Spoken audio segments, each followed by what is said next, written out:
grandes conquistas del pensamiento filosófico occidental. Ahora, tú me hablas de filosofía andina. Bueno, filosofía, ¿a qué te refieres con filosofía andina? ¿A que en el imperio incaico hubo creación filosófica? De ninguna manera. Hubieron rasgos filosóficos en el pensamiento de los amautas, pero filosofía en el sentido auténtico, como creación autónoma, libre y rigurosa de la racionalidad, no, porque en la vida, en el hombre incaico, no existía todavía una racionalidad autónoma, una racionalidad teorética. No existía todavía la investigación racional, que es fundamental en el terreno filosófico. ¿Y esa racionalidad existía en la llamada filosofía oriental? ¿Esa rigurosidad? Como acabamos de señalar, existía un pensamiento elaborado, ¿no?, pero sujeto siempre a verdades inconmovibles, tradicionales, inmutables, de las cuales no se podía salir. En consecuencia, la metodología no podía ser muy creadora, que se diga. Era una metodología esencialmente interpretativa. Hay que explorar qué es lo que significa la verdad inconmovible tradicional, pero no crear nuevas verdades como el pensamiento occidental y griego. Doctor Nicoli, sigue más. ¿Cuáles son las diferencias entre filosofía y religión y también sus semejanzas? Filosofía y religión. Bueno, la filosofía y la religión son dos esferas diferentes de la cultura superior del hombre, ¿no? La filosofía es hija predilecta de la racionalidad, de una racionalidad autónoma, rigurosa, crítica, ¿no?, creadora de nuevos y nuevos conocimientos, de nuevas y nuevas verdades. Es un producto racional en donde hay un control de la verdad muy exigente. La religión es otra esfera de la vida humana. Se puede establecer que la religión fundamentalmente, nuclearmente, es un vínculo espiritual entrañable del hombre con la trascendencia. Un vínculo de carácter esencialmente afectivo, en donde entran en juego los sentimientos más recónditos y delicados del hombre. Pero también en la religiosidad se puede encontrar, ¿no?, la participación de las ideas, ¿no?, las ideas de Dios, por ejemplo. Nosotros, en el mundo de la religión, solamente podemos tener una idea de Dios y nunca una imagen de Dios. ¿Por qué? Porque dentro de la religión, Dios no es un ente concreto, imaginable, antropomórfico, sino más bien un ser esencialmente espiritual. ¿Quién puede concebir imaginativamente algo espiritual, un ente espiritual? Solamente podemos concebir, y esto con gran esfuerzo, una idea de ese ente espiritual que es Dios. Cosa muy distinta ocurre, por ejemplo, con el mito. Y en esto hay unos análisis filosóficos muy importantes sobre el mito. En el mito también se da una relación del hombre con las divinidades, pero en un nivel distinto del nivel en que se da en la religión. Mientras que en la religión juegan los sentimientos más finos y delicados de la espiritualidad humana como puentes de comunicación del hombre con la divinidad espiritual, en el mito el hombre se comunica con las divinidades mediante un juego de emociones y a través de una conciencia fabuladora. ahita de imágenes plásticas. En el mito se puede concebir a Dios plásticamente, imaginativamente, fabuladoramente, valga la expresión. ¿Por qué? Porque los dioses míticos son dioses antropomórficos, son seres humanos magnificados con las características físicas y espirituales de los hombres, ¿no? Y es más, así como en el mundo humano podemos encontrar gente buena, sana, misericordiosa, bondadosa, pero también gente negativa, vengativa, malhechora, burlona, etc., también en el mundo de los dioses míticos podemos encontrar dioses, ¿no?, misericordiosos, bondadosos, pero también dioses vengativos, dioses malévolos, burlones, como es el caso clásico, por ejemplo, de Zeus, dios del cielo y de la tempestad en la antigua mitología griega, ¿no?, que castiga vengativamente a Prometeo por haberse rebelado para capturar el poder del fuego, ¿no? Y el pueblo griego, ¿no?, vive pues un mundo mítico totalmente oprimido, angustiado, porque siempre está temiendo la falta de, ¿qué diremos?, de patrones morales superiores que garanticen la conducta superior de los dioses. En cambio, la religión es inconcebible la maldad, es inconcebible que las divinidades cometan crímenes, ¿qué diremos?, cometan abusos, ¿no? En la religiosidad, sea, digamos, dentro del islamismo, del cristianismo, del judaísmo, del brahmanismo, con todas las diferencias que tienen estas distintas vertientes religiosas, es inconcebible que la divinidad asuma una actitud de debilidad moral, ¿no? Es inconcebible que los dioses sean malévolos, burlones, perversos, ¿no? Bueno, hemos dicho algunas cositas. Entonces, doctor Nicoli, filosóficamente, racionalmente, ¿podemos aceptar la existencia de Dios? Bueno, ese es un tema ya de teología. ¿Filosófica o racionalmente?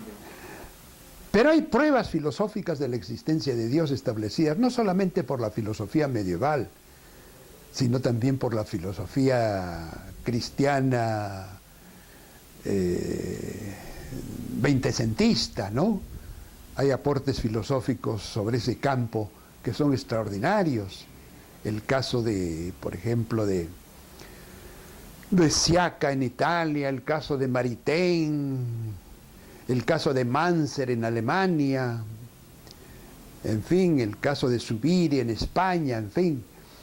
Hay una serie de aportes filosóficos que tratan de establecer una vía racional para encontrar la naturaleza de Dios o la existencia de Dios, ¿no?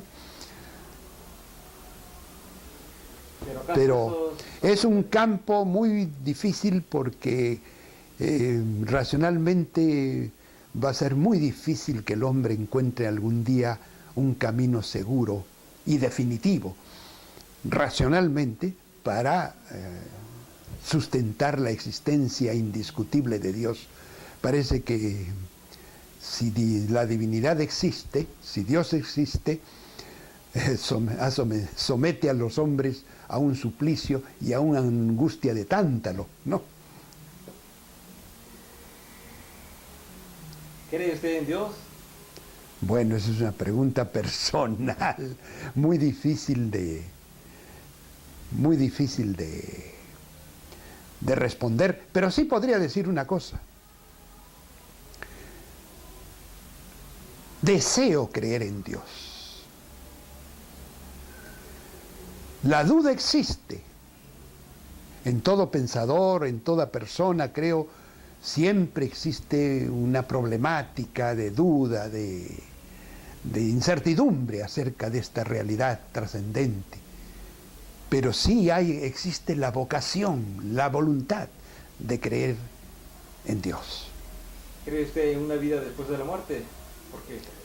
Bueno, está muy ligado a la existencia de Dios. La respuesta sería parecida, ¿no? Deseamos que exista una vida plena, ¿no? Más allá de la muerte. ¿Por qué la gente tiende a creer fácilmente, o mucha gente tiende a creer fácilmente en lo sobrenatural, en lo divino, incluso en lo paranormal? Bueno, la respuesta la podríamos encontrar en la famosa obra de Zubiri, ¿no? Xavier Zubiri, Naturaleza, Historia y Dios. El hombre no cree en Dios esencialmente por miedo o por interés económico de conseguir mejores ventajas o por lograr un fin terrenal. Intervienen estos factores. Cuando estamos, por ejemplo, a punto de ahogarnos en el mar, ¿no? Nos dirigimos de inmediato a la divinidad, ¿no? Con una especie de respuesta casi automática, instintiva, ¿no? Pero eso es un factor episódico, un factor accidental. Lo mismo es accidental, epocal, histórico o contingente, si queremos, el hecho de que la persona que está atravesando dificultades económicas, ¿no? Tienda a solicitar una ayuda divina. Es muy humano, dada la fragilidad de nuestra condición. Pero lo esencial, lo nuclear, según Zubiri, es que el hombre es una criatura radicalmente relegada, es decir, tiene una vocación radical por la religiosidad, por la comunicación, por la vinculación con la divinidad, ¿no? Aunque innumerables factores de orden social, político, económico, psicológico, etcétera, intervengan, ¿no? Coloreando esta disposición, esta radical vocación que tiene el hombre por la trascendencia. Si bien se define al hombre como ser racional, sabemos que fácilmente tiende a lo irracional. ¿Por qué? Porque el hombre es una criatura que está muy lejos de la perfección, pues, ¿no? Nosotros provenimos de una animalidad primitiva, ¿no? Con todas las debilidades, impulsos irracionales de nuestros antepasados, homínidos, primates, etcétera, ¿no? Tenemos toda una carga, ¿no? Prehistórica y prehumana que arrastramos, ¿no? Y estamos muy lejos de alcanzar la espiritualidad, la racionalidad, los sentimientos más excelsos, ¿no? Los valores más plenos y superiores, ¿no? Del espíritu, ¿no? Pero sin embargo, como lo han dicho los creadores de la concepción evolucionista, creacionista, ¿no? Por ejemplo, Dunuy, Teilhard de Chardin, Queneau, Chauchat, en fin, tantos filósofos de la evolución humana, creacionista, ¿no? El hombre, con todas sus caídas, con todos sus retrocesos a la irracionalidad y a la animalidad primitivas, ¿no?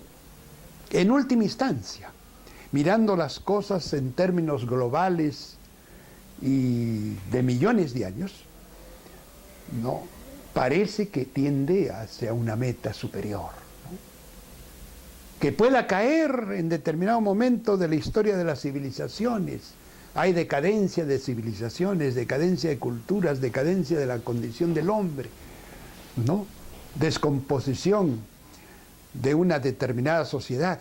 Son situaciones tan contingentes, epocales, históricas, que algún día logran superarse y se recuperan, ¿no? Y poco a poco continúa la marcha hacia una creciente meta de realización plena y superior del hombre. Entonces, ¿cuál cree usted que sea el futuro de la humanidad? A pesar de todos los aconteceres tan desgraciados que hemos tenido en el siglo XX, ¿no? El siglo de las guerras, el siglo de las atrocidades, el siglo de los genocidios, el siglo de la maldad humana, del retroceso a los peores impulsos de la irracionalidad primitiva. Yo creo que se trata de un siglo y nada más, ¿no?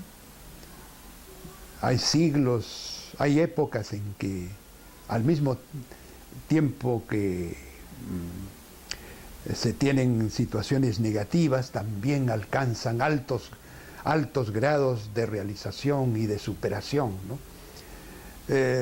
Yo creo que a la larga, tomando la evolución humana no en cuestiones de décadas o tal vez siglos, sino en cuestión de miles de años, ¿no? Muchos miles de años, por no decir cientos de miles de años, y hasta, si acaso, millones de años, ¿no? El hombre tendrá que alcanzar una plenitud, ¿no? En ese sentido yo soy modestamente optimista, modestísimamente optimista. Doctor, ¿qué piensa usted de lo paranormal o lo parapsicológico? ¿Existe eso? Bueno, esta es una disciplina científica, o pretende ser una disciplina científica nueva, ¿no? Recién está comenzando, comenzó apenas hace 70 años con Alexis Carrel en su obrita El hombre un desconocido, tan famosa, pero falta muchísimo por investigar, por explorar. Lamentablemente, por el momento se presta mucho a las farsas, a las deformaciones, ¿no? Yo creo que tenemos que esperar un poco a las investigaciones, ¿no? Y esto, a pesar de que hay algunas personas que niegan el carácter de ciencia,